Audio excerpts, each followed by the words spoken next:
Aujourd'hui en guise de pensée positive et pour accompagner celle de la semaine dernière sur le changement, je vais vous présenter un outil d'auto-coaching qui à l'origine nous vient de Brooke Castillo, une super coach américaine. Enfin, je l'adore, j'écoute ses podcasts, c'est super.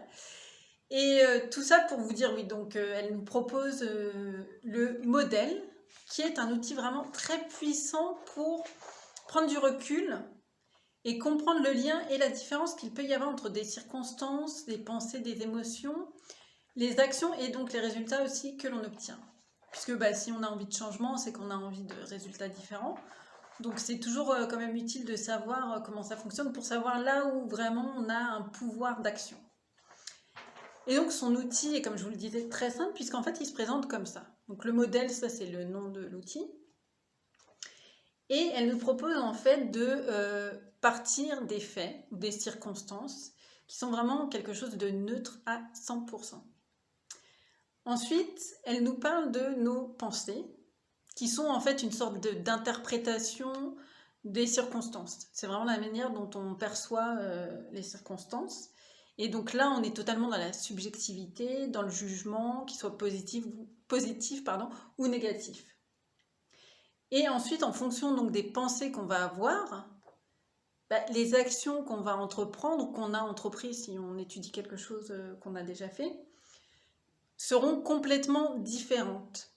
Puisque si vous avez une pensée positive du style je prends des risques, l'action va être complètement différente derrière de celle de je tente ma chance, où là vous allez mettre beaucoup plus de dynamisme, d'envie, de vous-même de manière générale. Et donc les résultats que vous obtiendrez, globalement, ont de fortes chances d'être très différents. Ou même s'ils sont très proches, vu qu'au départ vous avez une pensée positive, et finalement vous allez voir ces résultats peut-être comme quelque chose de beaucoup plus positif que si vous avez une pensée négative, puisque vous allez peut-être vous dire, bon voilà, j'ai raté, mais au moins j'ai appris telle ou telle chose, j'ai rencontré telle ou telle personne.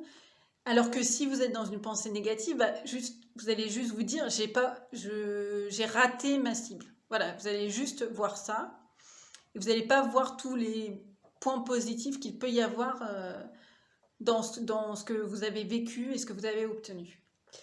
Et ce que je trouve intéressant, en fait, c'est que quand on comprend le lien entre pensée et résultat, et du coup, on se rend compte qu'il y a un vrai lien, un vrai cercle vicieux ou vertueux qui peut se mettre en place, puisque bah, plus, plus vous avez des résultats positifs, et plus il y a de chances que derrière, vous ayez une pensée positive.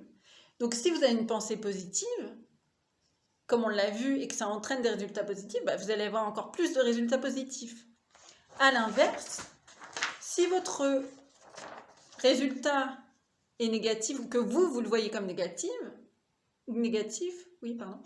la pensée est négative, donc il y a des chances que derrière, vos nouvelles actions ou vos nouvelles inactions, parce que peut-être que vous allez vous dire, ça sert à rien que je fasse telle ou telle chose, finalement, du coup, les résultats derrière seront négatifs, puisque vous ne mettez rien en place, et notamment pour le changement, comme on l'a vu la semaine dernière, si on ne change pas soi-même, il y a très peu de chances que les choses changent dans le sens que l'on souhaite. Elles peuvent changer, hein, puisque la personne ou la situation peut évoluer, qui est dans ce qu'on a envie de changer, mais ça va se faire quelque part à nos dépens, puisque nous, on va être juste spectateurs du changement. Donc voilà, c'était pour vraiment vous montrer le lien qu'il peut y avoir, la différence qu'il y a déjà entre les circonstances, les résultats et la manière dont on interprète les choses. Et là où on a un vrai pouvoir d'action, qui est donc vraiment la pensée.